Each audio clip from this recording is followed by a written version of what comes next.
The alien who spoke. He didn't mean to buy her. Rhett Granger was a scavenger, a trader, and, if you asked anyone at the port of Black Hollow, an impulsive fool with a soft spot for broken things. Droids, old tech, malfunctioning translators. He fixed what no one else bothered to touch. So when a rugged trader from the outer moons waved him over with a grin and said, "Want to buy something exotic?" Rhett should have walked away. Instead, he followed the man to the back of his rust bucket freighter and saw her. She was seated, shackled but unharmed. Her skin shimmered faint blue under the port lights, eyes large and glassy like deep ocean stones. She was humanoid, but with ridged brows and faint silver markings along her throat, beautiful in a way that didn't belong in the grime of the port. "Mute," the trader said with a shrug. "Got her from a derelict drifting off Even's Rift. No translator. Doesn't eat much. Pretty to look at if you're into that." Rhett frowned. "She a prisoner?" The trader smirked. "Salvage. She was alone in a dead ship, wrapped in a cryopod. I broke her out. She's been quiet ever since." He was asking for 15,000 credits.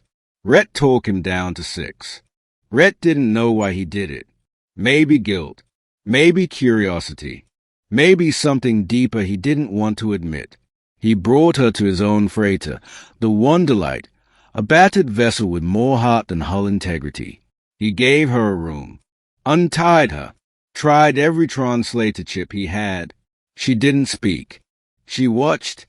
He called her Nova, because the first time she smiled just slightly, it was when the ship passed near a dying star. Her eyes lit up as if remembering something from a dream. Still, she never spoke. Days passed, then weeks.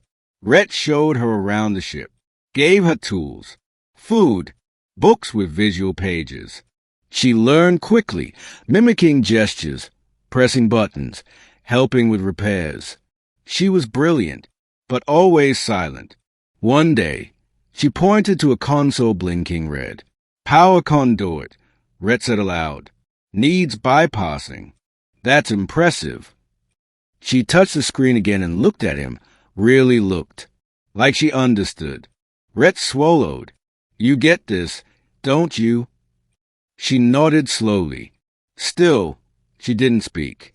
A month later, a salvage job went wrong. Rhett boarded a derelict satellite to retrieve old AI cores. But a defense turret woke up mid-extraction and shot a hole clean through his leg. He limped back to the ship, bleeding, groaning, and barely conscious. Nova met him at the ramp, caught him as he fell, and, despite her slight frame, dragged him to the med bay. He faded in and out of pain and fever. Hours passed, maybe a day. Then, in the middle of the night, he heard something. A voice. Her voice. "Stay awake." Rhett's eyes flew open. Nova sat at his side, eyes glowing faintly in the dark. Her voice was soft, melodic, uncertain, like it was trying to remember how to exist. "You help me," she said slowly. "I help you." His throat tightened. "You can talk." She blinked. "Now, yes." When he woke again, the wound was stitched. She had done it. Perfectly. More important, she hadn't gone silent again. She was quiet, yes, but she spoke. Not often, not easily, but with each passing day, her words grew stronger. "I listened," she told him once. "To what?" "To you, to the stars, to this place. Language is music, pattern. I found it." Rhett didn't know whether to be amazed or terrified. He learned her real name, Visarini, though she preferred Nova. She was not mute. She had simply never needed to speak before. Her kind communicated through thought, emotion, resonance. But the trauma of being taken, frozen, isolated, it broke that connection. And in the silence, she listened to him, watched him, studied his words, His tone, the way he swore when frustrated and hummed when focused. And slowly, she formed her own voice. Nova began to tell him stories. Not in full, never in full, but in fragments. Of a planet bathed in glowing seas. Of a war that shattered her people. Of how her ship had been fleeing, alone. And how the cryopod was not her choice. I was meant to wake with my sister, she whispered one night. But I failed. Rhett couldn't speak. He only nodded. They were friends now. More than that, maybe a bond forged not in romance, but in quiet survival, in trust, in healing. But the galaxy doesn't let rare things stay hidden. Word spread about the scavenger with the alien who spoke. First came the offers.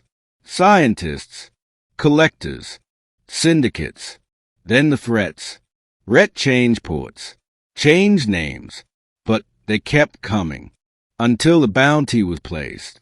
10 million credits. Alive. They came for her on a storm-racked moon. 2 ships, 5 mercenaries, all armed. They stormed the Wonderlight, weapons raised.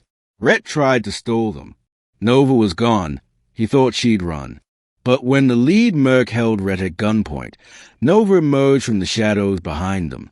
And for the first time, her voice wasn't soft. It resonated, deep and ancient, a vibration that hummed in their bones. Leave. Now. The lights flickered. The mercenaries dropped to their knees, clutching their heads. They ran. Nova collapsed after. It had taken everything she had. Rhett caught her. I won't let them take you, he whispered. You're not salvage. You're home.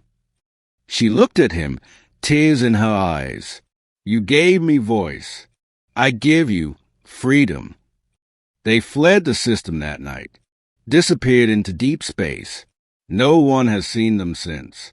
But sometimes, when traders drift near the edge of the starless void, they hear a signal, soft, melodic, ancient, a voice saying, I spoke because someone listened.